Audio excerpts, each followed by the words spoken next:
Axe is a flash farmer. In my good games on Axe, I'm putting up godly net worth numbers at 10 minutes. I'm talking like 5.6k. So you typically want to stay in your area around the off lane and just farm. And you can get aggressive in your space. You just don't want to be like running around the map until you get your blink dagger. Then it's go time. This is your timing, okay? Axe is basically a second faster carry. And this blade mail blink timing is one of the most potent timings in the entire game. And you want to be running around with these items at like 14 minutes ideally, just catching dogs over and over again. So it's really important that we don't get baited to do inefficient things around the map with our team until we hit this timing.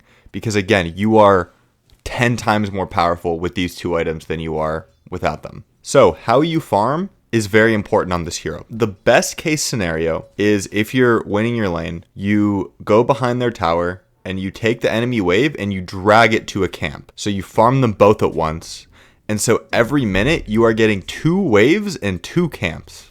And if you do this at like 6 minutes or something, it ends up being like super efficient. One of the fastest farmers in the game that early. And again, this is what you do when you're having good games. So you do this if they can't kill you when you do it. And what's important for thinking about that is who their mid laner is and if it's convenient for them to rotate. So what I do is I always put a ward for myself in between mid and the off lane so I can see the enemy mid coming before they're actually a threat to me. And worst case is I just TP back to my tower if I'm in real danger. The other thing about doing this is it's usually more dangerous to just get to that cutting position than to actually be doing the cutting.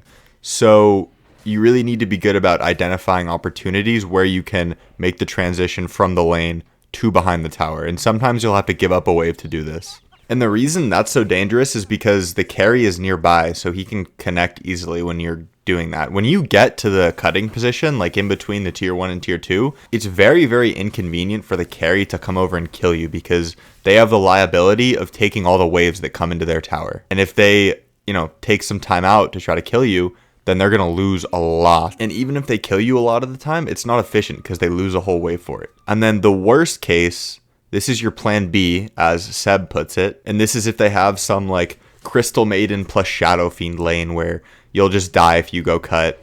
And maybe even you can't even walk up to the lane because you had a bad lane. They'll just kill you. Your plan B is to farm the back camps near your Wisdom Rune. The two like really close to the Wisdom Rune specifically in the side jungle. And these camps, if you farm them correctly, are actually almost efficient as lane. And you can also farm Ancient stacks with Blade Mail. It's good if you stack or if your support stacks for you. And then if you're farming these camps, you'd want to catch the wave when they push it under your tower. And you still farm pretty quickly. Like I had a really bad Axe game yesterday where I was against SF Treant in lane, which is super strong and good against Axe. And I still had 4.2k net worth at 10 minutes. And again, you're pretty much just AFK farming until blink. Ideally, you're dominating their jungle and taking that space, so you're also having impact in the game, and you're taking their tower and stuff like that. And that is impact, by the way, if you just take the enemy tower and you occupy their jungle, because it means the enemy can't farm it, and your team is going to be farming a lot more than their team. It's mostly a debate to TP around and help your team before your blink, because again, you will help them so much more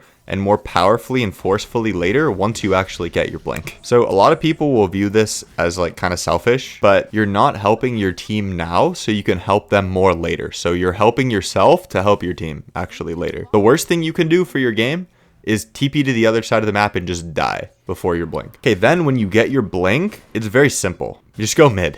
If kills aren't presenting themselves, just walk mid with the smoke, and kills will present themselves in the middle of the map. I've talked about this a lot in my recent content. Mid is just the way the map is designed. There's a lot of traffic going through mid, a lot of objectives around mid, so there will be people mid who you can kill. There will be dogs for you to catch mid. And if you have a good blade mail blink timing, it should just be easy dunks. Easy dunks. And the teamfight sauce is once you blink in, let's say you kill somebody, then you kite out and you wait for your next blink. And usually on these strength stunner guys, you will win the fight in your second or even your third blink, not the first. Most people's instinct when they blink in for the first time is just to keep right clicking, device straight at the enemies until they die. But if we kite out and wait for our next blink, then you can get, oftentimes a really juicy call because people's mental models about positioning and stuff usually dissolve as the fight develops and they kind of forget about you if you just stand in the fog and wait.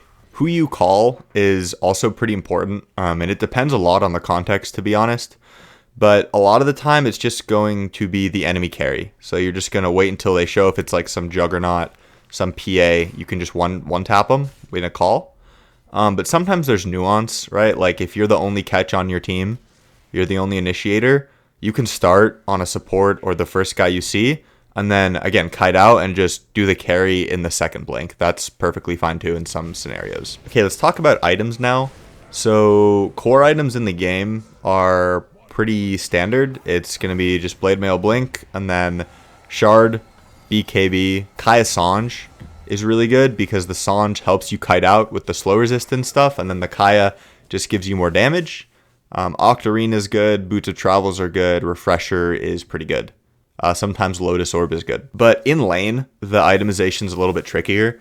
So you have two options. You're either going Double Bracer or you're going Vanguard. So Vanguard is good for the damage block only. A lot of people don't know this, but Double Bracer gives you pretty much just as much HP regen, and it's a lot cheaper. Vanguard is also really good for farming though. You lose a lot less HP when you farm. So what I do is I default to the Vanguard because in the right games, it just makes you like unkillable when you're cutting and stuff. And so it really helps you accelerate. And then I only go the Double Bracer build if it's a terrible Vanguard game. So an example I had, and this was a really, really bad Axe game, but I'm laning against Shadow Fiend and they have a Timbersaw mid, right? So Vanguard doesn't help me at all with that. So I'm going to be taking damage from all of Timber's magic and peer damage and raises. Vanguard's really good against like Phantom Assassin, for example, or like a Terrorblade or Venomancer support, right? These heroes that just right click you a lot. And another thing that helps you a lot with the cutting is phase boots, because you can just run really fast when they come try to kill you and waste a lot of time, and a lot of times just get away and TP away. But in the really good games, like if Vanguard makes me unkillable and I get it early, I'm just going Vanguard Brown Boots,